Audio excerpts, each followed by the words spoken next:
Assalamualaikum warahmatullahi wabarakatuh. Hari ini memperkenalkan, nama saya Muhammad Rizika, NIM 2222-022. Salam sejahtera bagi kita semua. Pada kesempatan kali ini, izinkan saya menyampaikan sebuah narasi yang sangat relevan dengan kehidupan kita saat ini, yaitu tentang isu privasi di zaman sekarang. Di era digital yang serba cepat dan canggih, hidup kita telah terhubung dengan dunia maya hampir tanpa batas, mulai dari komunikasi, hiburan, kerja, hingga transaksi keuangan semuanya terjadi secara online. Namun di balik segala kemudahan tersebut terselip satu pertanyaan penting. Apakah kita masih memiliki privasi? Hari-hari ini istilah privasi tidak lagi sekadar berarti menjaga kehidupan pribadi dari gangguan luar, tapi telah berubah menjadi upaya melindungi data dan informasi digital kita dari eksploitasi, penyalahgunaan, dan penyebaran tanpa izin. Privasi kini adalah tentang hak atas kendali informasi pribadi, baik itu nama lengkap, alamat rumah, kebiasaan berbelanja, hingga isi percakapan pribadi yang terekam di berbagai platform digital. Coba kita lihat realitasnya. Saat kita membuka aplikasi cuaca, aplikasi itu meminta akses ke lokasi kita saat mengunggah foto ke media sosial. Sistem mengenali wajah, lokasi, dan bahkan benda di sekitar kita, bahkan ketika kita tidak melakukan apa-apa. Smartphone kita tetap memonitor aktivitas kita secara diam-diam. Berapa lama kita tidur, di mana kita berada, dan kepada siapa kita sering berinteraksi. Semua informasi itu disimpan, diproses, lalu digunakan untuk tujuan komersial, atau bahkan dalam kasus-kasus tertutup politik.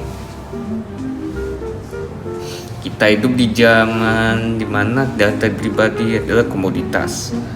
Ada ungkapan terkenal, jika kamu tidak membayar untuk produk itu, maka kamu adalah produknya.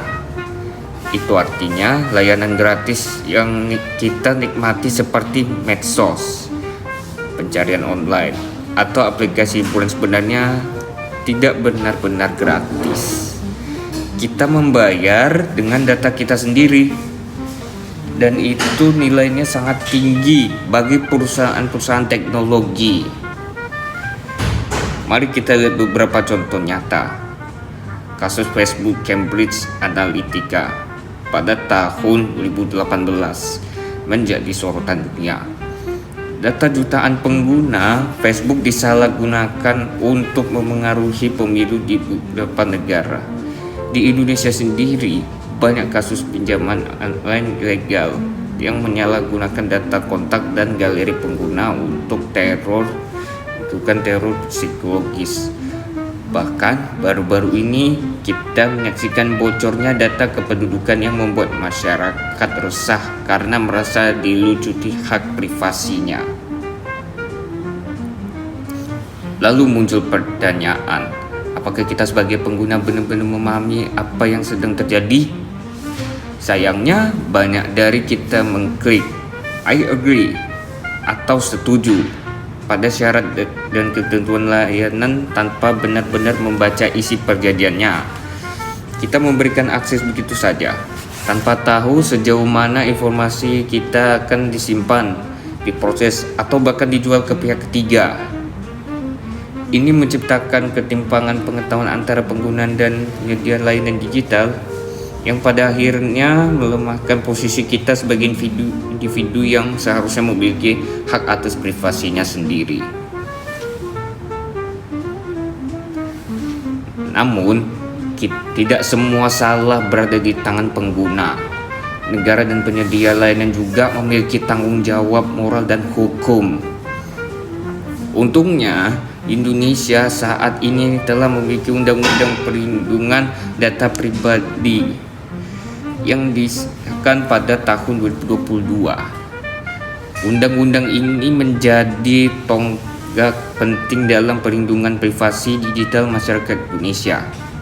Dengan undang-undang ini, pengguna memiliki hak untuk mengetahui data apa yang dikumpulkan, hak untuk meminta penghapusan data, serta hak untuk tidak menyetujui pemrosesan data yang tidak diperlukan.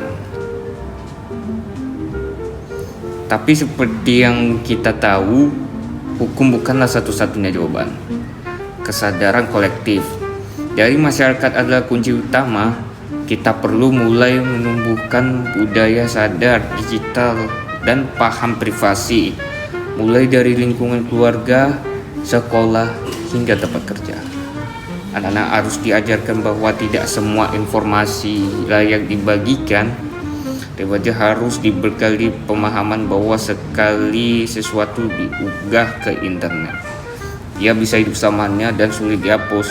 Orang dewasa juga harus tahu bahwa memberikan NIK atau foto KTP ke pihak yang tidak dipercaya bisa berakibat fatal.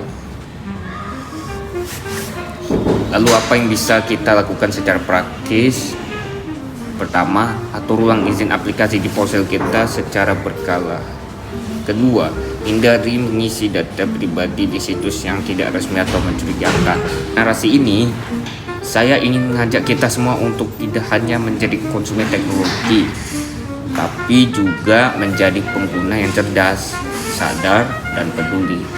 Jangan sampai kenyamanan digital yang kita nikmati hari ini berubah menjadi jebakan yang mencuri hak kita secara diam-diam. Terima kasih atas perhatian teman-teman semua. Wassalamualaikum warahmatullahi wabarakatuh.